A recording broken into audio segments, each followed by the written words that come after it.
Paris, the inspiration of French poets and novelists, the setting for so many literary works and paintings, is a city of many facets, its districts. These districts, arrondissements, are 20 in number. Each has its special character and flavor. At 3 Rue Volta, the third arrondissement, is the oldest house in Paris, dating from the 13th or 14th century, and still possessing shops below a timbered facade.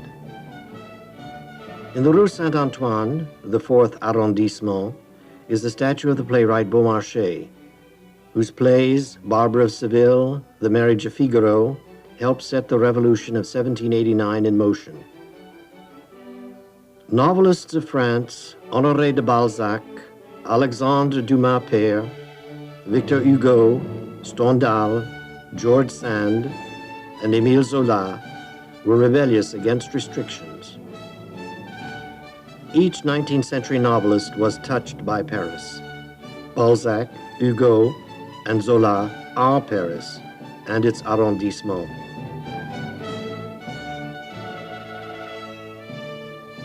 Northwood Institute and the Institute for Advanced Studies in the Theater Arts present an award-winning text and film series exploring the worlds of theater and literature. The Search for Style.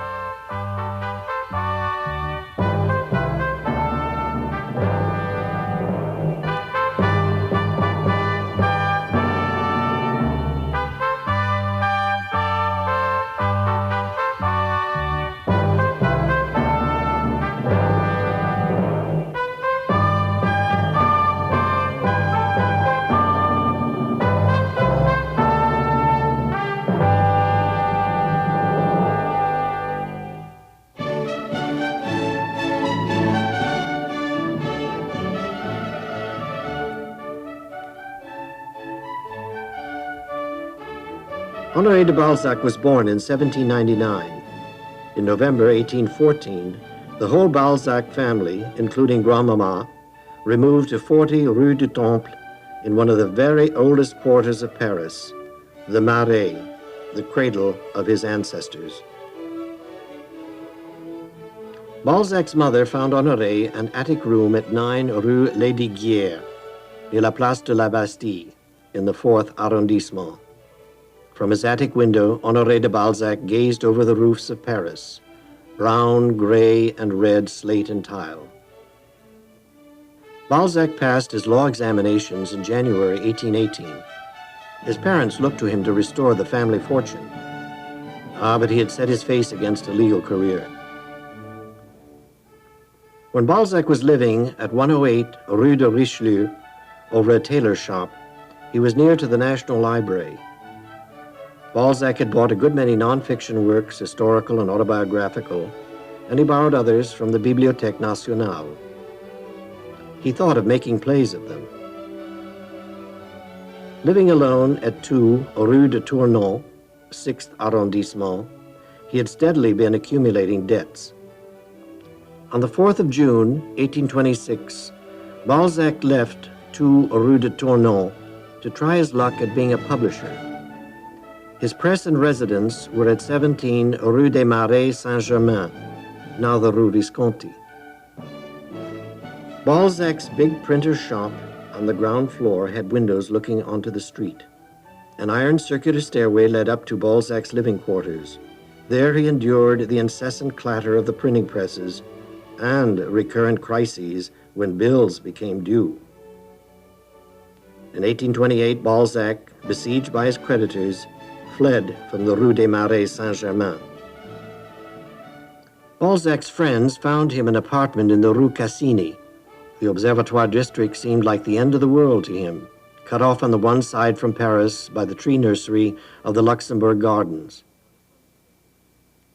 To aid and assist Madame Hanske, the lady with whom Balzac was romantically involved for many years, and who much later became his wife, Balzac agreed to travel to Italy. He stayed at the Hotel Danieli.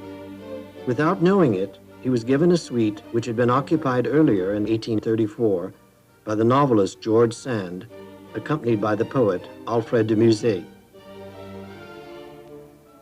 The house that is today the Musée de Balzac was his last significant dwelling, 16th arrondissement.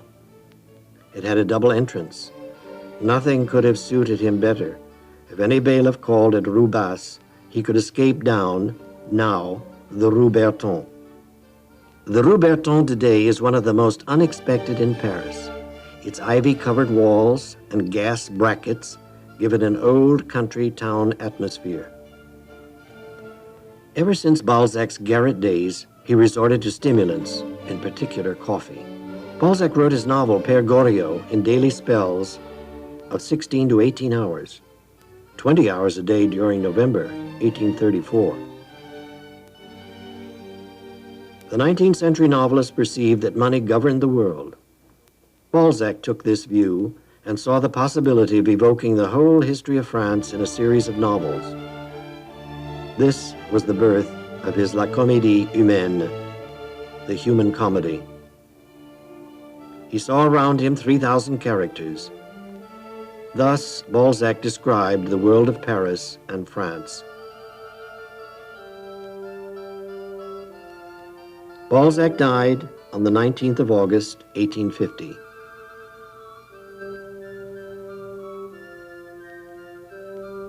The hospital, Hôtel Dieu, of the city of Rouen, France.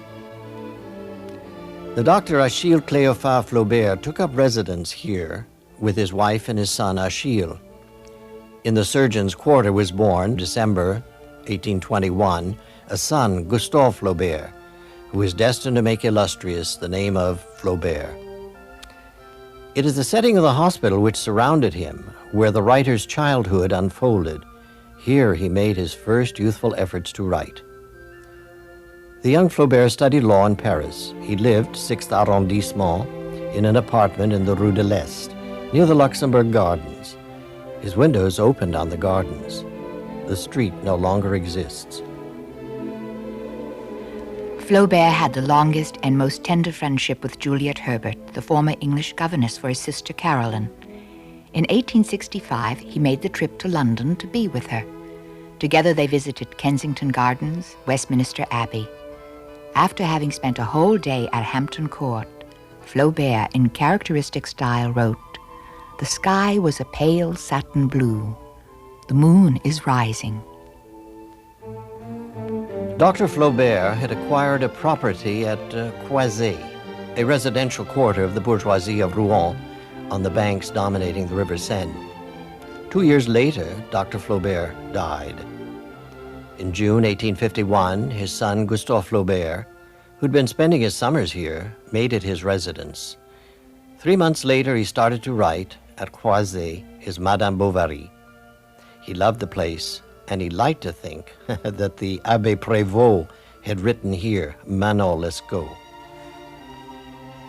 The pavilion of the garden was common to estates in Normandy in this period. In the pavilion, Flaubert loved, seated on the balcony in moonlight, to contemplate the tranquil waters of the River Seine. After staying there sometimes for a long period, dreaming of an evening on the balcony, he would proclaim, "It's time to return to Madame Bovary." It was said of painstaking Flaubert, he sweat blood and water to write one page. In Paris, the publication of Madame Bovary began in serial form in La Revue de Paris on the 8th of September, 1856. Publisher Michel Lévy bought the novel. He published it as a book in April 1857. There were lawsuits against Flaubert for an outrage to public morality, religion, and decorum. The legal action assured the novel of considerable publicity, from which the publisher was the only one to benefit, for Flaubert did not take any more money than was specified in the contract with the publisher. The author was acquitted. A monument is in front of the post office of the village of Rie, with a bas-relief of Flaubert. Rie, a Norman village about 12 miles from Rouen and Croisset, is said to be Yonville-l'Abbaye, where Gustave Flaubert placed the action of Madame Bovary. The personality of Emma Bovary is said to have been inspired by the life of Delphine Couturier, wife of Dr. Delamare. The house of the doctor is occupied today by the village pharmacy. During Flaubert's years of writing, he chose to live for the most part in Croisset, ignoring Paris. But he could not remain indifferent to Paris as a novelist. He had an apartment, Boulevard du Temple, 3rd arrondissement, on the 4th floor facing south, and his study looked over the boulevard.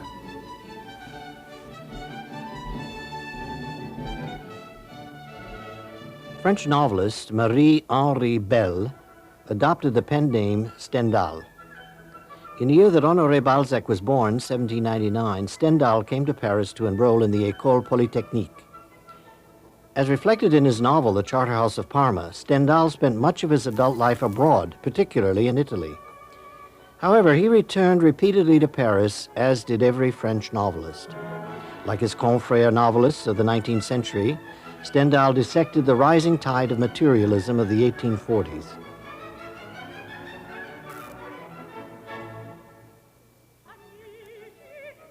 Alexandre Dumas père was born in 1802. His father was one of Napoleon's generals. He grew up as best he could, receiving a desultory instruction from the village priest. Early on, Dumas was apprenticed as a clerk to a notaire, a lawyer, but he had no love for the law. A friend ultimately induced him to throw up the law and to go to Paris. The year 1829 marked a turning point in Dumas' life. This is the year of the successful performance of his first romantic drama. The struggling office clerk became famous overnight, and for the moment rich beyond his wildest dreams. Dumas was indeed the son of his general father. He could not resist observing the 1830 revolution. As a soldier and revolutionary, soi-disant, the superbly flamboyant Alexandre Dumas père rivaled in his own life heroes of his great adventure stories.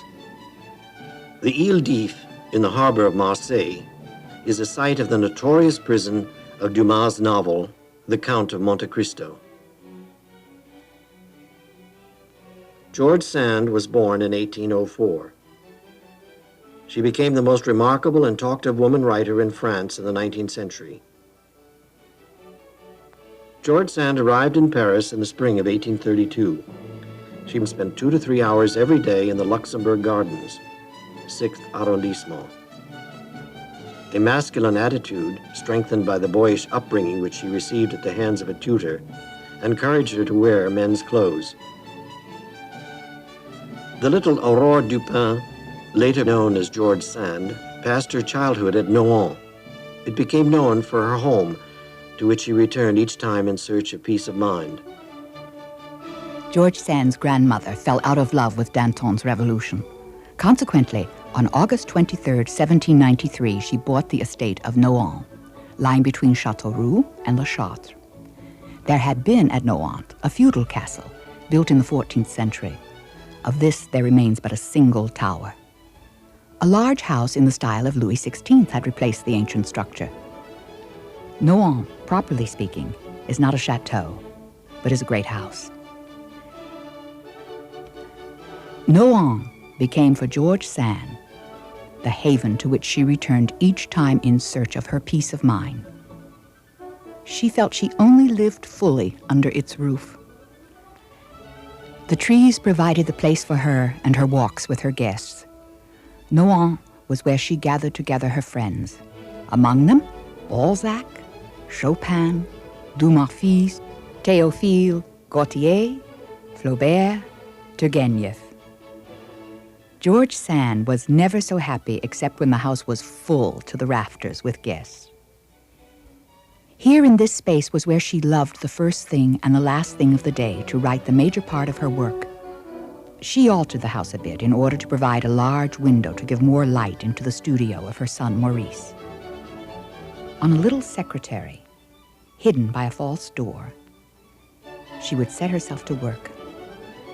She had always said while in Paris that she was never able to write rapidly and with facility and for a very long time. She wrote from 11 o'clock in the evening until 6 o'clock in the morning, constructing a body of work which is astonishing. One novel she wrote in 4 days. One does not count her correspondence of 40,000 letters. The family cemetery is part of the property and borders on the communal cemetery. George Sand's autobiography and her intimate diaries reveal her as a writer to be ranked with the greatest. She fought a battle for the emancipation of women and sought to win for them the right to dispose freely of their hearts. In 1824, a young seamstress bore Alexandre Dumas père a son who became known to the world as Alexandre Dumas fils. The younger Dumas opposed a theater of art for art's sake, saying that it was absolutely devoid of sense. He crusaded against social prejudice, injustice, and legislative shortcomings. The younger Dumas will long be remembered for his most famous play, Camille, or La Dame aux Camélias. Dumas fils created the character Marguerite Gautier, the heroine of Camille, to show that an act of self-sacrifice can sometimes be performed by an unlikely person. On the Boulevard de la Madeleine, Paris, died the real-life prototype of the heroine of Camille. She was known as Marie de Plessis. Her romance with Alexandre Dumas fils was the catalytic inspiration for the play. Victor Hugo was born February 26, 1802. At an early age, the young Victor Hugo became enamored of Adèle Fouché, but he was not to marry her until much later. In 1824, the young Hugos were able to move into a small apartment at 90 Rue de Vaugirard. In 1830, Victor Hugo was living through a period of storm. His play, Hernani, was at the Comédie Française. It was a stormy moment when champions of Romanticism and defenders of Classicism faced one another in the theater. From the very first words, battle was joined. The Romantic movement, earlier in England, had been launched in France. Victor Hugo finished Notre Dame de Paris at the beginning of January 1831. He had written the whole of this long novel in 6 months, within the time limit set by his publisher. Hugo had made himself familiar with every nook and cranny of the Cathedral of Notre Dame. The novel's true heroine is the Cathedral of Notre Dame. It has come to be known by millions as the Hunchback of Notre Dame. Kazimoto, the Hunchback, achieved a life of his own in the minds of readers in all countries. In October 1832, the Hugos moved to 6 Place Royale on the second floor of the Hôtel de Guéménée. Today, the Hugo apartment is a museum in honor of Victor Hugo. Victor Hugo resolved early on to become a member of the Académie Française. At first, Hugo was not elected. Victor Hugo's bitter comment was, "I thought one reached the Académie by way of the arts, but I see it's by way of politics." The defeated candidate was not, however, discouraged. So, on April 7, 1841, Victor Hugo was elected. On April 13, 1845, Victor Hugo was raised to the peerage. Within the Luxembourg Palace, now France's Senate, he was made a Vicomte, a peer of France. Victor Hugo broke with the Emperor Napoleon III. His 2 sons, involved in resistance to the regime of the Emperor, were in prison. Victor Hugo, a self-imposed exile, descended from a train in Brussels on December 12, 1851. He wrote to his wife, "We are poor and must tread with dignity a road which may end soon and that may be long." Victor Hugo was for many years an exile on the island of Guernsey. The outlook at the highest point of the house of the island, Hauteville House, was where he did his work. At last, his novel, Les Miserables, was finished on June 30th, 1861. Several newspapers competed for serial rights. However, Victor Hugo refused them all so as to give his publisher every chance of success. Films and television have adapted the novel and brought it to audiences all over the world. After Victor Hugo's return from exile, there was a revival of his play Rie Bell at the Odeon. It brought him once again into the company of actresses. The part of the Queen was allotted now to Sarah Bernhardt, a lithe, feline young woman with enormous eyes and golden voice. Victor Hugo died on May 22, 1885. On hearing the news of his death, both the Senate and the Chamber adjourned as a mark of respect for an occasion of national mourning. They decided that the body of Victor Hugo should be buried within the walls of the Panthéon. The immigrant Italian Francesco Zola, aged 45, made a solemn little note in his diary. April 2, 1840, our son Émile Zola was born at 11 a.m. As a young man, Zola had dark hair, deep-set black eyes, and Latin features. Zola had begun to write. In April, he went to live at 35 Rue Saint-Victor, 5th arrondissement.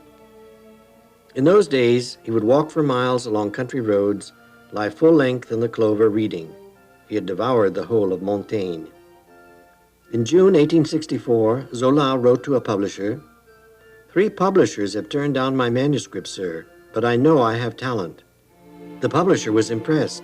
He read the manuscript and wrote Zola, at that time living at number 7 Rue Feuillantine, 5th arrondissement, "Come and see me tomorrow." The success of his novel, L'Assommoir, brought Zola to make realism his slogan and to muster a party of young writers around him. As to how Zola wrote, he had said, "So I never worry about the subject. I start work on my novel without knowing what is going to take place, nor what characters will be involved, nor how these will begin or end. The only one I am aware of is my main character." Zola would set himself to write 4 or 5 pages a day. He seldom crossed out or made changes. How different from Balzac. Zola plunged into the Dreyfus case in defiance of all his worst fears and hatreds, to meet his worst enemy, the crowd, which had haunted him. To escape the hostility of his compatriots and the threatening surveillance of the police, at 9 o'clock, Zola slipped out of Paris by train. Not having dined, he sat back watching the landscape slip past behind the telegraph poles. Émile Zola had not been unaffected by the hostility of the public and the authorities. Zola's death remains a mystery. The police doctor had arrived, but nothing he could do had any effect, and hope was abandoned. A policeman went to the fireplace and found the chimney blocked. From early times, Paris has been central to France. Each of its quarters, arrondissements, have a special character.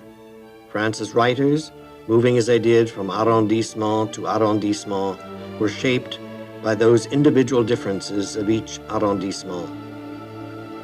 The ambiance of the City of Light shines through the pages of its novelists.